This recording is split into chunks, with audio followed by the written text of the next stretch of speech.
UPSC civil सेवा परीक्षा के दौरान उम्मीदवारों को मुख्य परीक्षा के लिए शिक्षा के माध्यम के रूप में एक भाषा चुनना अनिवार्य है। उम्मीदवारों को ये ध्यान रखना चाहिए कि माध्यम अंतिम चयन में महत्वपूर्ण प्रभाव डालता है। जैसा कि संशोधित यूपीएससी पाठ्यक्रम से पता चलता है, उम्मीदवारों को ऐसे माध्यम का चयन करना चाहिए जो उनके लिए सबसे उपयुक्त हो और उन्हें अन्य माध्यम की तुलना में अपने विचारों को अधिक प्रभावी ढंग से संप्रेषित करने की अनुमति दे। किसी माध्यम पर निर्णय लेने से पहले उस माध्यम में मानक पुस्तकों और अध्ययन सामग्री की उपलब्धता पर विचार करें। यदि आप भी इस बात को लेकर कंफ्यूज्ड हैं कि आपको ये परीक्षा कौन से माध्यम से देनी चाहिए, तो ये वीडियो खास तौर से आपके लिए है। आगे बढ़ने से पहले एक नजर आंकड़ों पर डाल लेते हैं। लबासना के आंकड़ों के अनुसार 2015 में 350 प्रशिक्षुओं में से 15 ने हिंदी में और 329 ने इंग्लिश में परीक्षा उत्तीर्ण की। 2016 में 377 अधिकारी प्रशिक्षुओं में से 13 ने हिंदी में परीक्षा उत्तीर्ण की, जबकि 350 ने अंग्रेजी परीक्षा उत्तीर्ण की। 2018 में 370 अधिकारी प्रशिक्षुओं में से केवल 8 ने हिंदी में सिविल सेवा परीक्षा दी, जबकि 357 ने इंग्लिश मीडियम को चुना। 2019 में कुल 326 सिविल अधिकारी लाल बहादुर शास्त्री राष्ट्रीय प्रशासन अकादमी LBSNAA में फाउंडेशन कोर्स में शामिल हुए। उनमें से 315 ने अंग्रेजी में IAS परीक्षा उत्तीर्ण की, जबकि उनमें से केवल 8 ने हिंदी में सिविल सेवा परीक्षा दी थी। लिखित परीक्षाओं और व्यक्तिगत परीक्षण साक्षात्कार दोनों के लिए यूपीएससी उम्मीदवारों के बीच अंग्रेजी सबसे लोकप्रिय भाषा है। अब सवाल ये उठता है कि आखिर माध्यम का चुनाव करते समय किन बातों का ध्यान रखना चाहिए। अपनी परीक्षा का माध्यम चुनना एक व्यक्तिगत निर्णय है जो कई कारकों में प्रभावित होता है। आरामदायक स्तर, ऐसी भाषा चुनें जिसमें आप खुद को अभिव्यक्ति करने में सहज हो, जिससे आपके उत्तर में स्पष्टता और सटीकता सुनिश्चित हो सके।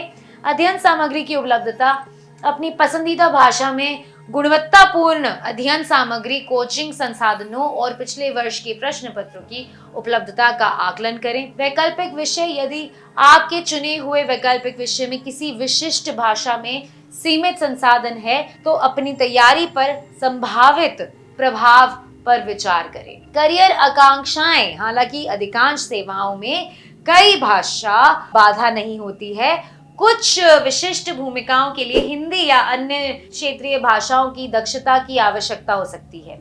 अपनी ताकत और कमजोरियों का मूल्यांकन करें। विभिन्न भाषाओं में अपने प्रभाव और लेखन कौशल का मूल्यांकन करें। उपलब्ध संसाधनों पर शोध करें। यूपीएससी की वेबसाइट देखें और भाषा विशिष्ट अध्ययन सामग्री के लिए कोचिंग संस्थानों से परामर्श लें।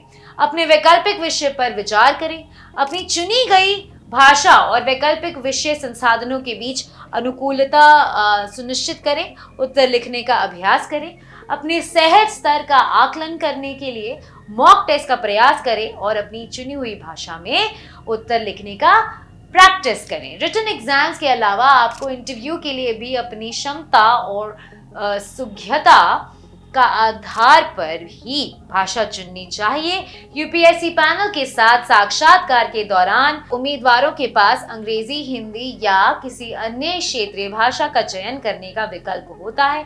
हालांकि ये ध्यान रखना महत्वपूर्ण है कि केवल ये अभ्यर्थी जिन्हें अनिवार्य भारतीय भाषा का पेपर देने में छूट प्राप्त है, उन्हें अंग्रेजी या हिंदी में साक्षात्कार में भाग लेना चाहिए। मुख्य पहलू साक्षात्कार के लिए चुनी गई भाषा में कुशल होना है। यद्यपि आपने यूपीएससी परीक्षा अंग्रेजी में दी होगी, यदि आपको लगता है कि आप हिंदी, तमिल या किसी अन्य क्षेत्र भाषा जो आपकी मातृभाषा है में अधिक प्रभाव ढंग से संवाद कर सकते हैं, तो आपके पास इसे चुनने के विकल्प हैं। वास्तव में भारत में ऐसे कई कुशल व्यक्ति हैं जिनकी लिखित अंग्रेजी पर अच्छी पकड़ है, लेकिन जब वर्बल कम्युनिकेशन की बात आती है तो उन्हें कठिनाई होती है।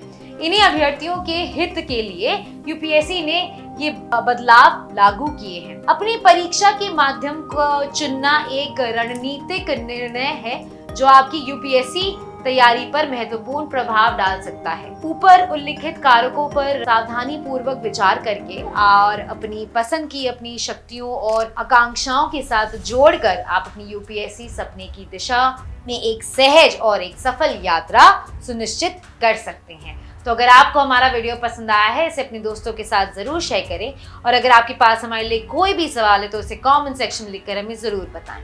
जल्दी आपसे फिर मुलाकात होगी एक नए टॉपिक पर एक नए वीडियो के साथ। देखते रहिए प्रभात एग्जाम्स। नमस्कार।